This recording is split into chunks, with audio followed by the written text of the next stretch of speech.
Hello my beautiful souls, welcome po sa ating tarot reading sessions. Keep in mind, it's a general reading. It may resonate or it may not. Kunin nyo na lang po kung para sa inyo and leave the rest. Maaaring mag-shift na energies or magkabaliktad ang sitwasyon. Kaya kayo na pong bahala kung saan kayo nakalugar sa reading natin. So let's see.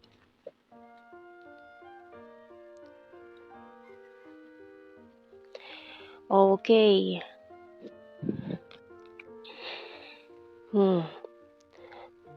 Two of Wands agad unang-una natin. And this Ten of Pentacles. So, for some of you, you are thinking about working abroad or working parang may opportunity na ibinigay sa'yo na in a different place. We also have here the Eight of Swords, the Empress, Hermit card, King of Pentacles, Chariot card, and the Tower. No, hindi tayo nakaligtas sa Tower. So, maaaring may hindi magandang nangyari in the past. Kaya ngayon parang you're thinking about or planning to move. Parang gusto mong lumipat, umalis sa kinalalagyan mo ngayon, mag-try sa ibang lugar, or thinking about parang gusto mong lumipat ng area or sa trabaho. Para kasi may gusto ka ng kalimutan or ayaw mo na maalala na hindi magandang nangyari sa area na yan kung saan ka nandoon or nakalagay ngayon. So, yung bottom card natin, Three of Swords, nako. So, talagang itong mga nangyaring ito ay medyo mabigat kaya gusto mo nang kalimutan na lang. Gusto mo nang iwasan or umalis ka sa lugar na yan kasi marami nakakapagpaalala sa'yo na hindi magaganda. Kaya gusto mo nang umalis dyan sa kinalalagyan mo. Okay, so you're planning to go in a different place or parang gusto mo mag-soul searching with this Hermit card. Gusto mo magpakalayo-layo muna, mag-isip-isip. And kasi ang tagal mo, feeling mo kasi, ang tagal mo na kasi feeling stuck in that place. Parang feeling mo hindi umuusad yung buhay mo or walang nangyayaring hindi maganda. Kaya gusto mong mag-search sa ibang place, baka doon mo mahanap yung happiness. Kasi you're feeling down or burnout ka in that place. Or maaaring you are thinking of someone din na maaaring in a different place, malayo sa iyo ngayon. Teddy bear. Maaaring itong taong ito ay may malaking puwang sa buhay mo since childhood. And the light bulb. So, marami kang mga ideas ngayon in your mind. Marami kang iniisip and thoughts mo na nagiging dahilan na rin kung bakit minsan nahihirapan ka matulog, lalo na sa gabi. And there's big change o malaking pagbabago itong mangyayaring ito nung nagsisimula sa mga plano mo and ngayon nagsisimula ka na para in this new beginning na gusto mong mangyari. So we have here the Magnet. Para kasi ngayon may nagtutulak sa'yo may nararamdaman kang something na kailangan mo nang gumalaw. Kailangan mo nang gumawa ng paraan para mahanap mo kung ano ba talaga yung gusto mo sa buhay. So, waiting shed. So, maaaring may taong naghihintay sa'yo or hinihintay mo na dumating. Itong opportunity siguro na ito na hinihintay mo or maaaring dumating na itong opportunity kaya para nag-iisip ka na, nagdedesisyon ka na or gusto mo na mag-decide. So, tingnan natin, message ng Archangels.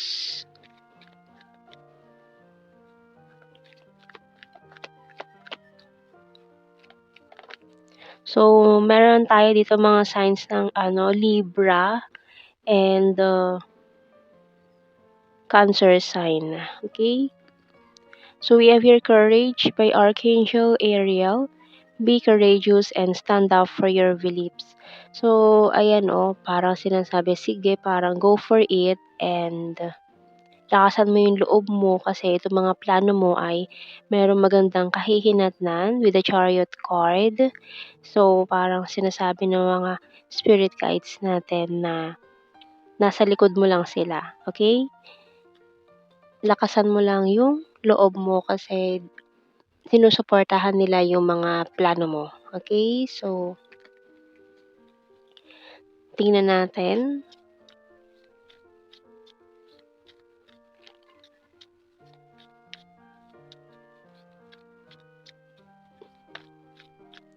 So, kasi may someone din dito na parang who's waiting for you. Thinking of you, maaaring itong taong tayo nasa malayong lugar nga din na maaaring siya yung iniisip mo. You're my rest and my healer.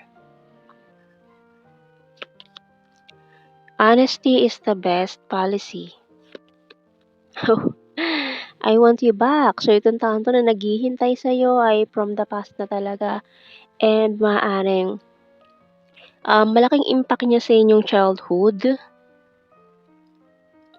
Maaaring na childhood sweetheart or nagkakilala kayo ng mga bata pa kayo.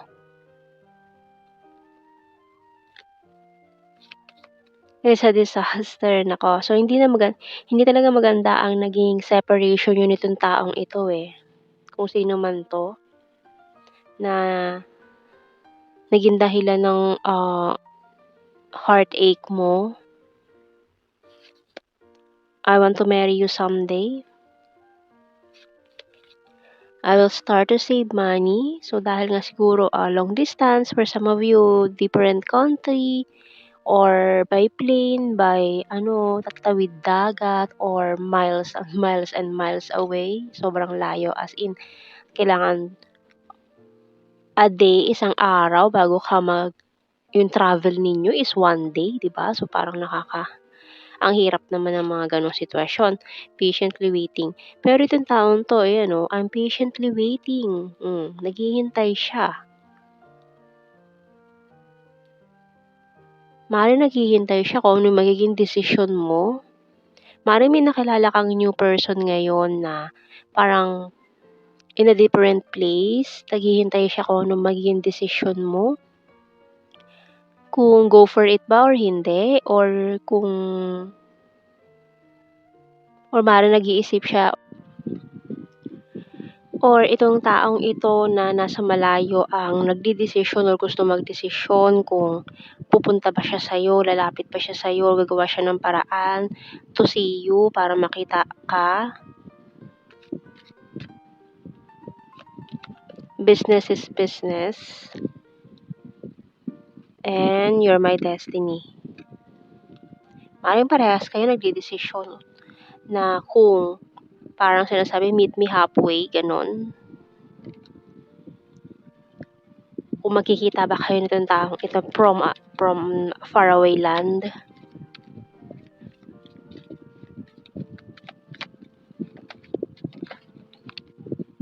Just being near you is intoxicating. So, maaaring itong past person na nanakit sa'yo, maaaring naging toxic na kaya pinitawan mo na or gusto mo nang kalimutan. We will be together again. Pero kung siya din tong hinihintay mo na nanakit sa'yo before, parang na may nararamdaman pa rin kayo sa isa't isa na magnetic pull, naniniwala pa rin siya na magsasama kayo in the future. Maaari kasing itong taong ito ay umalis or siya yung umalis. Kaya nagkaroon kayo ng long distance relationship or naging long distance tong sitwasyon. Maaaring isa sa inyo nag-work abroad or sa ibang place kaya nagkaroon kayo ng physical distance and nagkaroon na rin ng mga other reasons kung bakit kayo naghiwalay totally.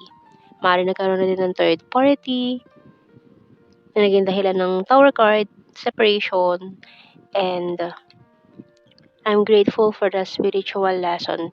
So kung ito isang twin flame, you're in a twin flame journey, talagang hindi maganda itong mga mabigat itong mga pangyayaring ito na hindi niyo naiintindihan sa una, para kasing gano'n ba talaga? Bakit gano'n ang nangyari? Kasi marami kayong questions na hindi niyo alam kung bakit gano'n yung nangyayari.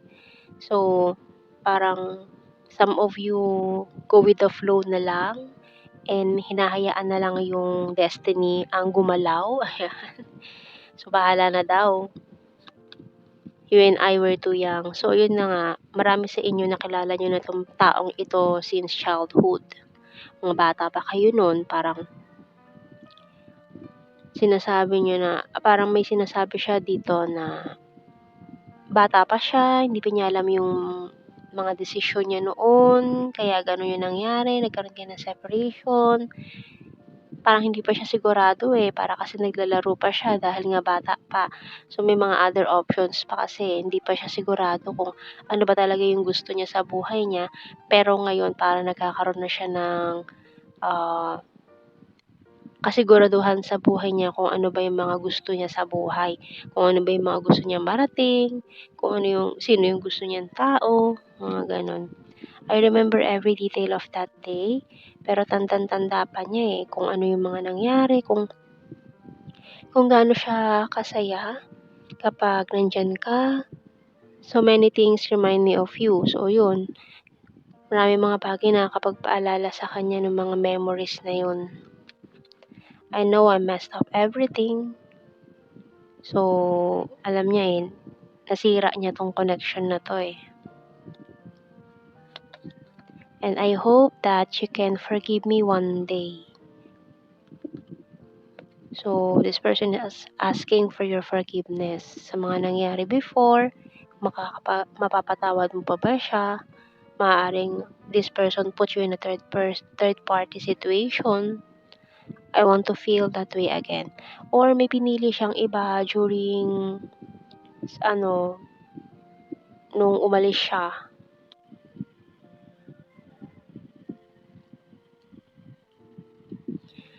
So, tingnan natin sa initials. Letter J, E, L, A. Jella. May nabuo tayong Jella dito.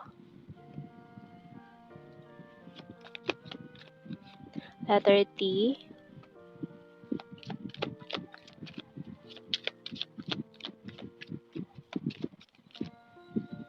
U, X, and I. And C yung bottom card.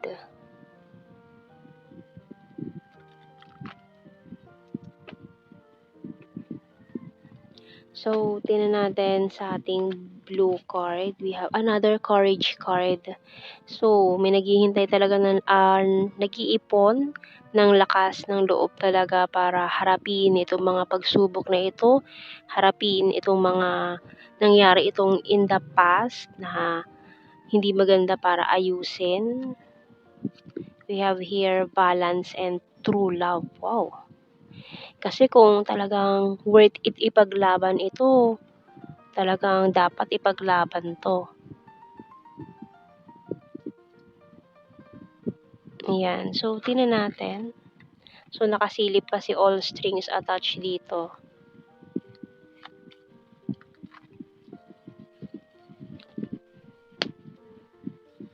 And tingnan natin sa ating general signs and the messages. Sexy body, wow. Libra. Trustworthy, Scorpio, very serious. So ngayon, seryosong-seryoso na siya. Alam niya na yung gusto niya sa buhay at isa ka doon sa mga gusto niyang makamit. Ayan, divine masculine, South PH, ayun, long distance talaga. Cancer sign, summer. Wands is fire sign. Aries, Leo, Sagittarius. Eye contact, sweet. So ngayon nag-i-stalk siya sa'yo. Confusing. Kasi noong mga panahong yon is confused pa siya sa kung ano ba talaga yung gusto niya sa buhay. Number 10, very lucky, mountain card, kind-hearted, perfect smile. Number 2, Capricorn, soon. Gagawa siya ng move, soon. North PH, crazy for you. Has a dirty sense of humor. Amazing. Maring twin flame energy nga ito. Smart, March, ngayong September. Maring makipag-usap na siya ngayon. Lake, Virgo, selfie-holic, popular. So, kailangan talaga ng patience. Mahabang pasensya for this to happen. Ayan. Kasi maaaring matagal ka na naghihintay. And the runner card. Kasi ang tagal niyan tumakbo eh. So, yan ang ating reading, my beautiful souls. Thank you for watching. Take care and God bless. See you in our next reading, guys. Bye-bye.